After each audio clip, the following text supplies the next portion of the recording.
All right, so we continue onward today looking at some more things regarding toxicity. And if you recall kind of where we ended, we were looking at these 6 factors that affected the degree of toxicity. And we concluded our discussion Monday looking at that first one, the dosage or the quantity of the amount of substance that was toxic.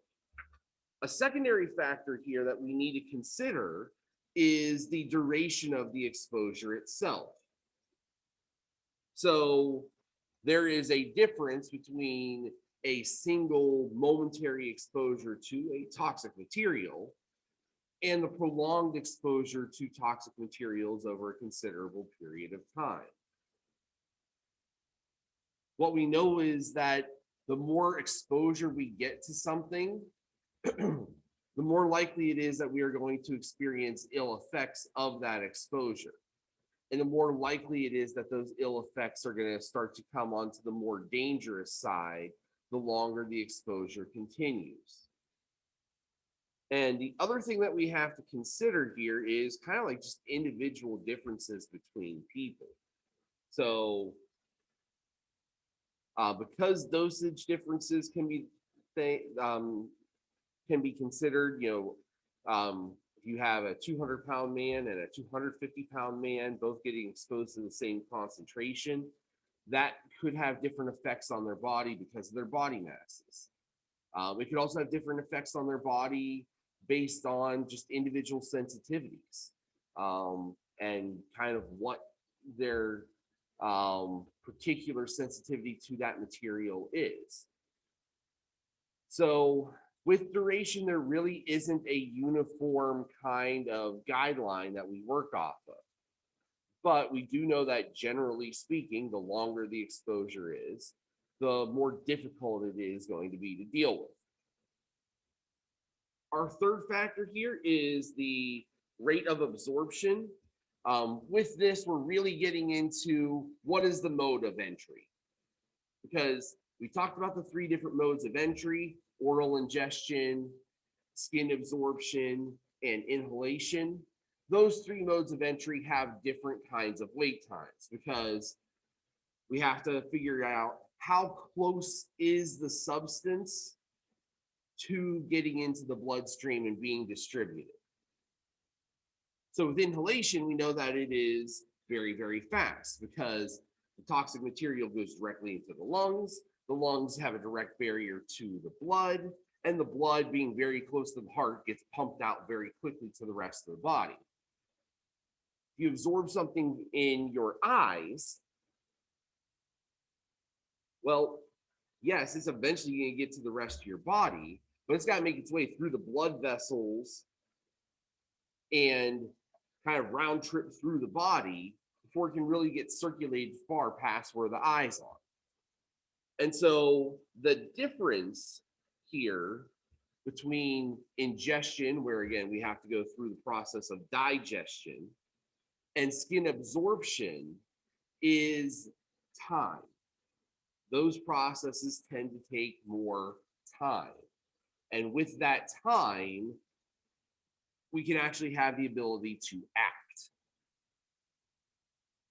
And so, depending upon the nature of the toxin, depending upon how quickly we recognize that an toxic material has been introduced to our body systems, that can be enough time to introduce an antidote if one exists, or to induce vomiting if it was something that was ingested, or implement some other kind of first aid measure that can go a long way toward helping the person survive and recover from their exposure.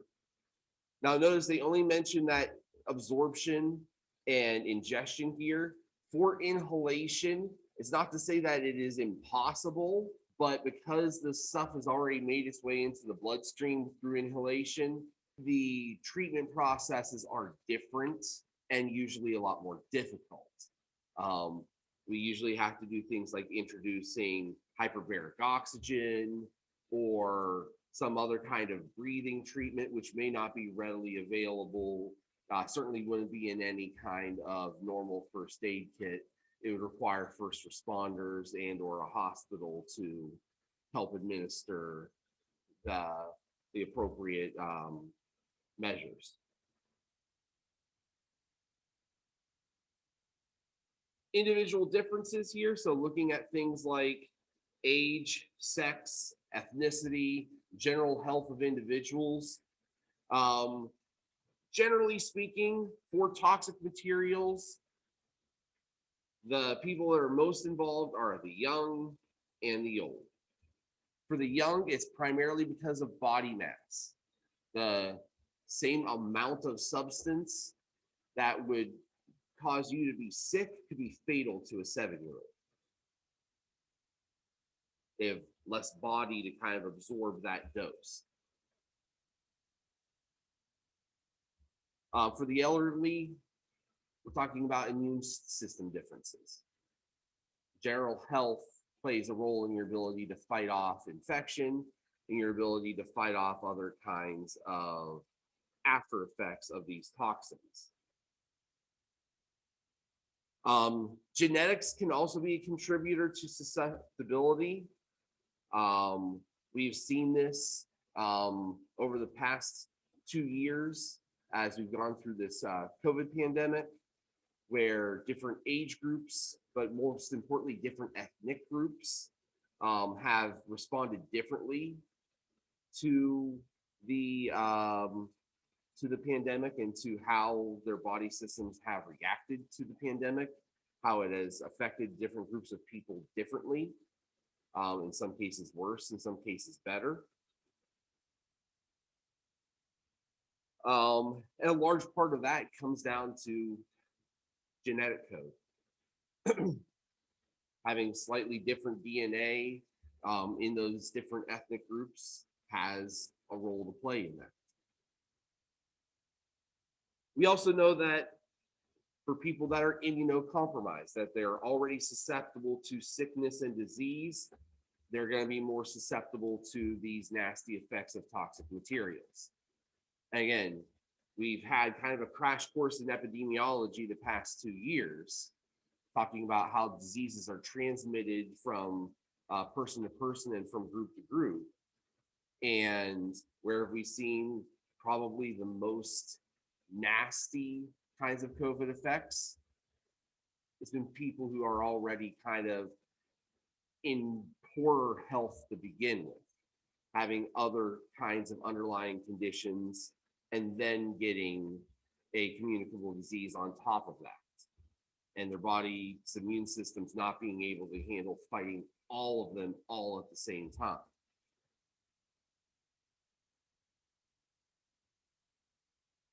We can look at individual sensitivities. For this, we talk more about allergic reaction kinds of things than anything else. So through repeated contact with the substance, we can find that allergic reactions can develop over time. Now, what factors actually lead to these particular sensitivities? There are many. But most of these substances have been identified as sensitizers, and sensitizers are regulated by several different government agencies. The Consumer Products Agency, the Food and Drug Administration, OSHA, all three of those organizations do deal with sensitizers and regulate the use and the exposure of people to those sensitizers.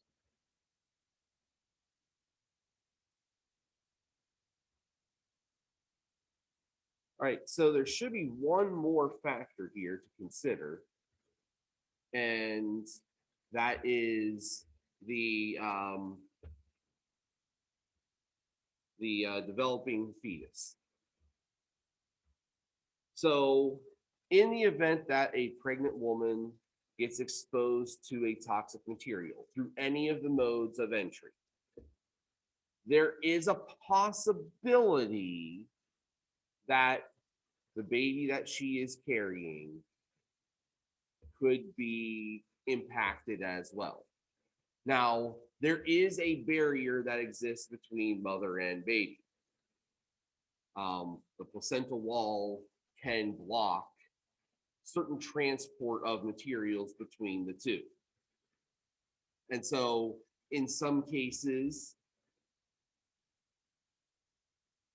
that's going to be enough to protect the fetus from developing any of the symptoms of toxicity. But in some cases, that is not enough. And in those cases, it's actually quite dangerous because whatever hazards are associated with the toxic material are going to be amplified inside of the fetus for a couple of reasons. First of all, the fetus is not fully developed as a human yet. It might have all of the organs, but those organs are still growing, they're still developing, the child is still growing. And those toxic effects, especially if they are genetic mutators, could have a really nasty effect on the fetus itself. The other thing is it's just small. And so kind of going to the extreme end of the argument, if a 7-year-old is affected more greatly than a 27-year-old, well, then that's going to affect a prenatal patient even more because they're only 3 or 4 pounds. So any adverse health effects will always be amplified on the fetus, on the baby, if they are able to cross over that placental barrier. And again, not everything does, not everything doesn't. That's one of the reasons why we have MSDS. The safety data sheets can give us some insight about how toxic the material is and if there are special risks for individuals who are pregnant. All right, so let's get into how we actually measure the toxicity of a substance. And so for this, we're going to get into some measurements that give us an idea of degree of dose, degree of fatality, and so on. So the first one is LD50. That is lethal dose, 50% mortality or 50% kill rate. Now, what this means is relatively simple. I construct a dose of a toxic material, whatever that is in milligrams per kilogram, and I give it to a sample of laboratory mice usually, and we see what the survival rate is. When the dosage rate and the survival rate hit a 50-50 mark, that's the LD50. So this kind of testing is always done with laboratory animals. It's never done on human subjects for obvious reasons. But what we can do is, if we pick laboratory animals that have similar kinds of digestive systems, similar kinds of circulatory systems, similar kinds of just ways of how their central nervous system is structured and so on, we can create somewhat of an analog and extrapolate that dose to what it would be for a human. And this kind of practice has been done for centuries as a way of determining just how lethal and how toxic some substances are. So again, the line in the sand here is 50% mortality. I give it to 100 laboratory rats, 50 of them die, 50 of them survive. Now, of the 50 that survive, that doesn't mean that they're in great shape. They're probably pretty sick, but they didn't die. For doses, we always express them in milligrams per kilogram. So how many milligrams of the toxic material for every kilogram of body mass for the laboratory animal.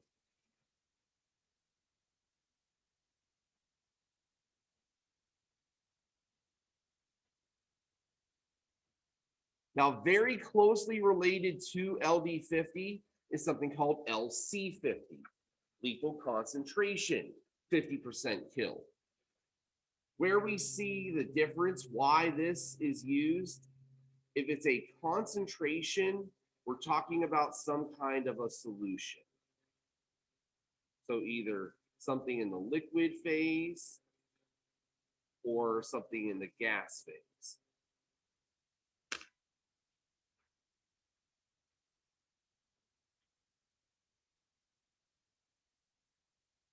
So I take a solution of benzene and ethanol, mix them together. What is the concentration of benzene in that solution that would get a 50% kill rate? If I'm dealing with a pure substance, I'm going to use LD50. So if I was just giving straight up benzene to people, that would be lethal dose. If I'm giving a solution, benzene mixed with this, or I have a gas solution like mustard gas in normal air, that's where LC50 comes in, because now we're dealing with a mixture of substances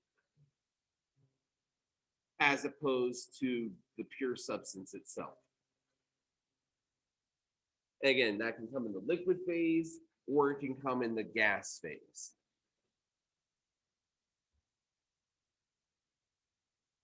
Now, as far as the definition is concerned, it's pretty much the same definition. What is the concentration of the toxic material that has a 50% mortality rate? I give this particular dose to 50 animals. How many, or what dose is going to end up killing 25 of them?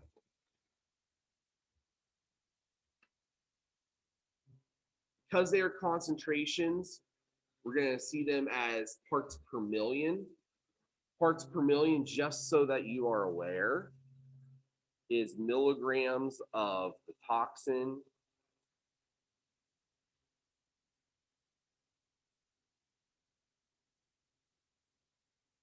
for every kilogram of solution. So that's one way to put it.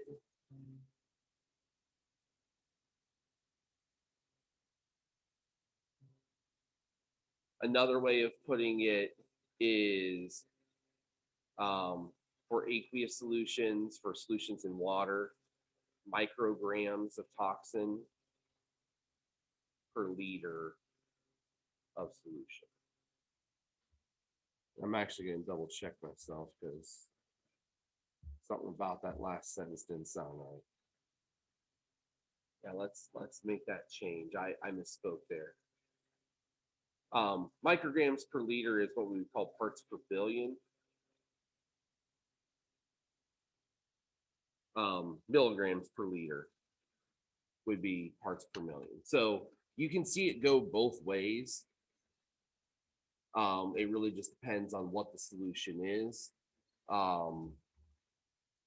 as to how it's going to be represented. Here's another one. Threshold limit value, TLV. Now, threshold limit value is set usually by the EPA, although there are some other organizations that can have some impact on it. What it is the upper limit of how much of a particular substance you can be exposed to on an all day, every day kind of basis without experiencing adverse health effects. Now, again, this is usually expressed in parts per million. Parts per million, again, just to remind us, is milligrams per liter.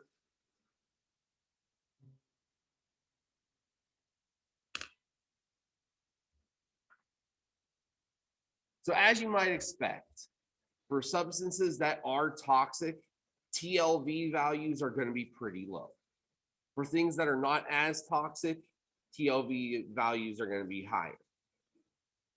Now for fumes or mists where we've got kind of a solid or a vapor kind of trapped in air, we express those usually in milligrams per cubic meter.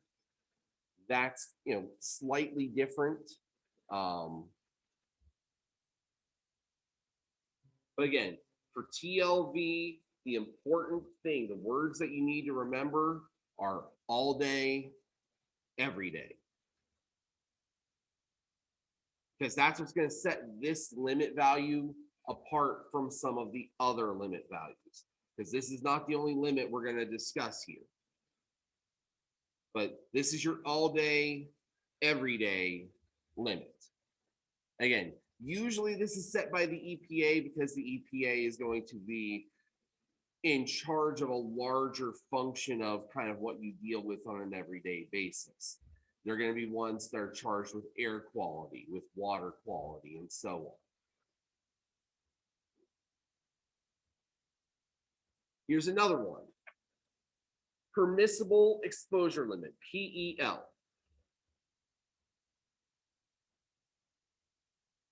PEL is a time-weighted average threshold limit value to which workers can be exposed to continuously for 8 hours in a day or 40 hours in a work week.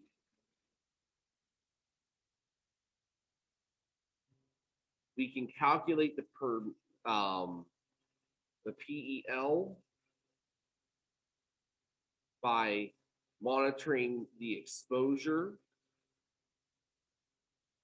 So our exposure concentration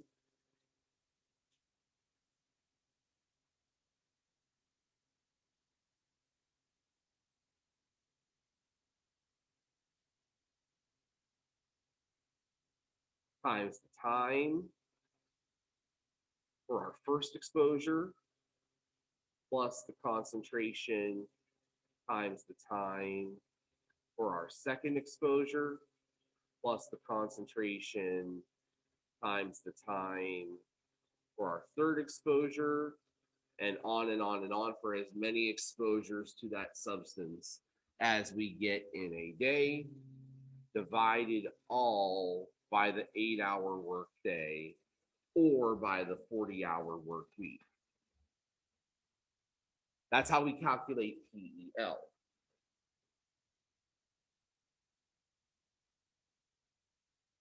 The ceiling limit describes the maximum concentration to which the workers can be safely exposed without experiencing any ill effects.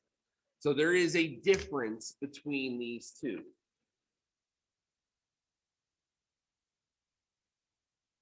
PEL might say that, okay, over the course of an average workday, you should not be exposed to an average of 40 parts per million over that workday. Okay, so if you do the math, you go, okay, 40 parts per million per hour times 8 hours, that's a total exposure of 320 parts per million. That's how much total I can be exposed to on any given day. Now that's different from ceiling limit. Ceiling limit says, okay, here's the absolute maximum that I can be exposed to in a single duration and not experience health effects. And maybe that exposure limit at the ceiling is 100. Okay, I can be exposed to 100 parts per million for a brief period of time and not feel any health effects. But I know that if I am exposed to 100 parts per million over the course of more than 3 hours, I'm going to start running into that permissible exposure limit. So there's two different things at play here. There is kind of in the moment, what is okay, and what is okay over the course of a day. and they're going to be different values from each other.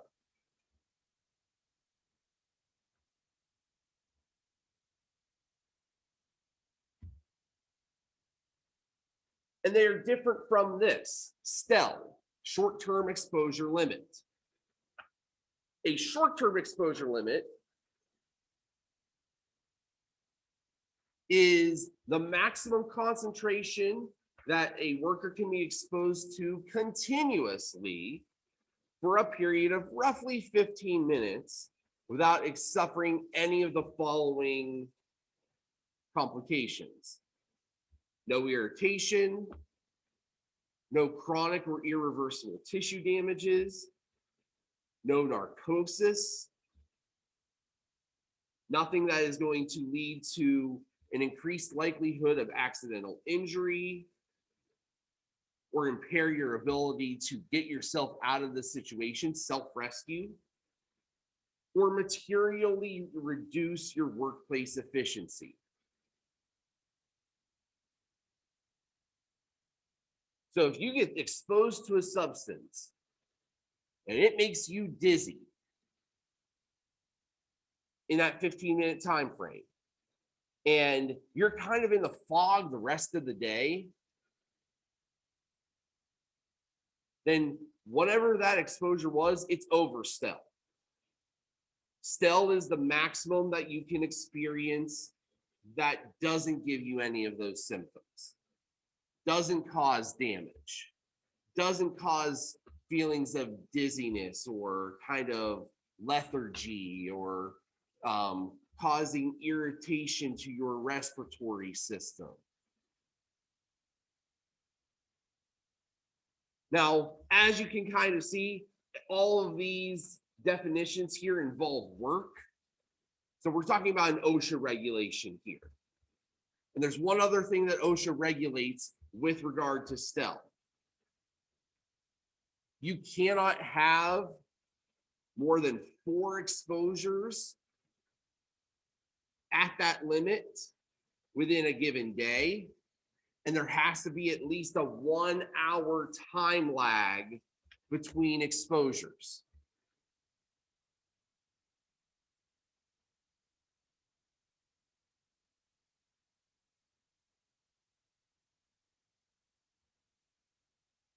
So you work at a chemical company, you have to go into a finishing room. The finishing room contains, I'm picking on benzene a lot today, we'll keep going with it. It contains benzene at the STEL approved limit. You go in there, you go and do whatever it is that you need to do in the finishing room, you come out.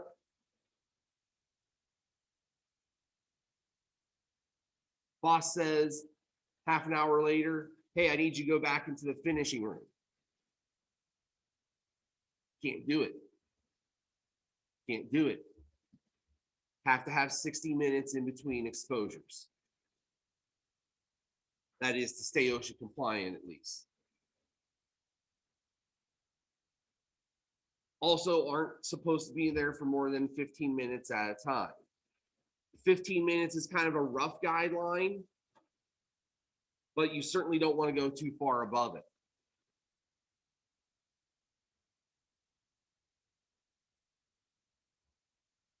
So that's STEL, short-term exposure limit. A couple of other ones. These are called observed adverse effect levels. So the first one is, kind of straightforward. No observed adverse effect level. Okay, pretty straightforward. This is a concentration that at this concentration and at any concentration below it, we have documented evidence that it has not had any ill effect on laboratory animals or on people. There has been no observed adverse effect at this concentration.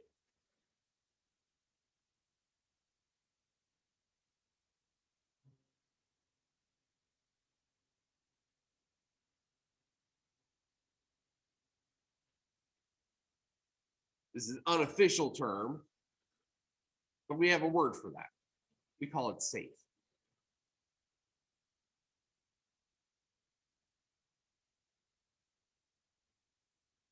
This is a safe concentration. You're not going to get sick from it. Doesn't matter who you are. There's not been a documented case saying that at this concentration, there's been anything noticed that is out of the ordinary.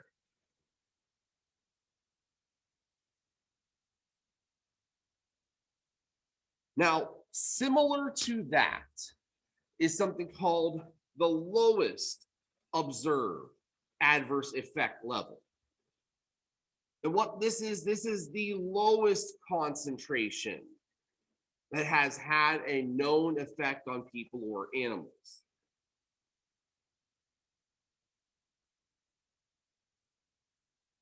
So for this, we've got documentation. Now, what this also means is that these observed levels are movable.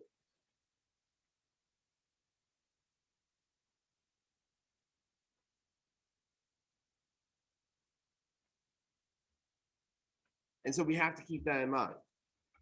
Now, both of these effect levels are based on route of exposure. So there's going to be a different NOAEL for inhalation versus skin absorption. There's going to be a different LOAEL for ingestion versus inhalation, because obviously the mode of entry is important.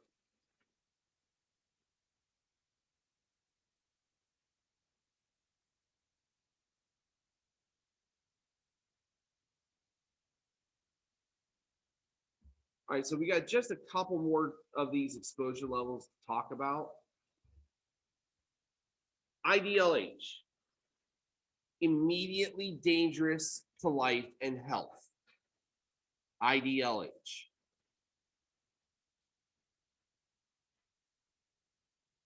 This is kind of the oh crap concentration. What I mean by that is, if you encounter a concentration this high, you go, oh crap, and you get the heck out of there. This is an airborne concentration of any substance that does one of the following. It either causes an immediate threat to your life, or it can cause an irreversible or delayed adverse health effect, or it in some way interferes with your ability to escape from the area within a 15-minute period of exposure.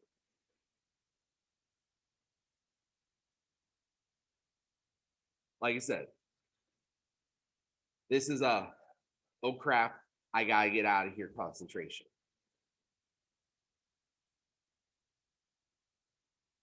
Because none of those three things are good. None of those three things are good. Obviously, no one wants to lose their life. No one wants an exposure so bad that it's going to cause an irreversible health effects.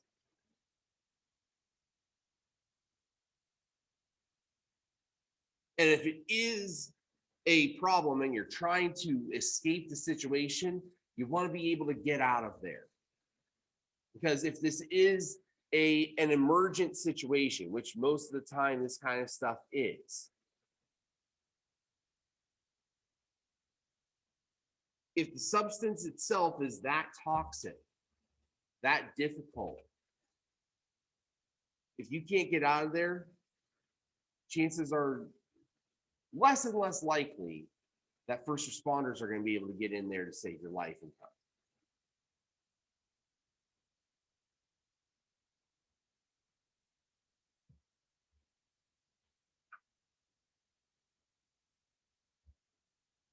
So that's IDLH, immediately dangerous to life and health. I said, it doesn't always kill you, although it can. But even the most minor effects are pretty major ones. Irreversible impairment or health effects.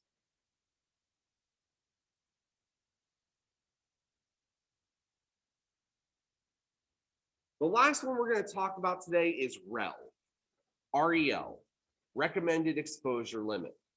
Now, this definition is going to sound familiar.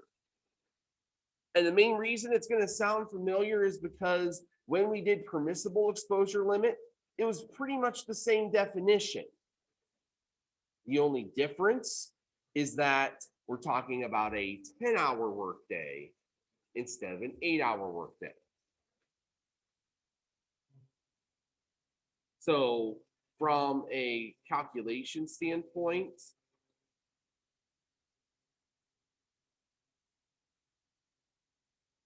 we can calculate it basically the same way. Concentration times time, for however many exposures there were.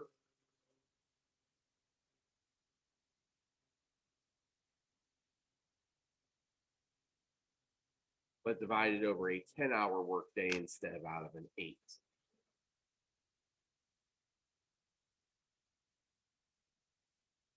Now, why have this different exposure limit? Any guesses?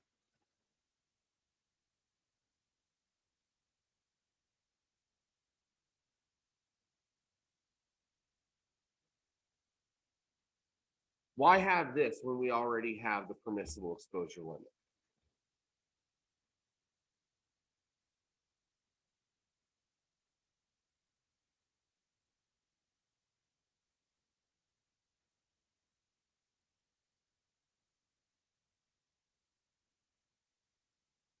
Does everybody work an 8-hour workday?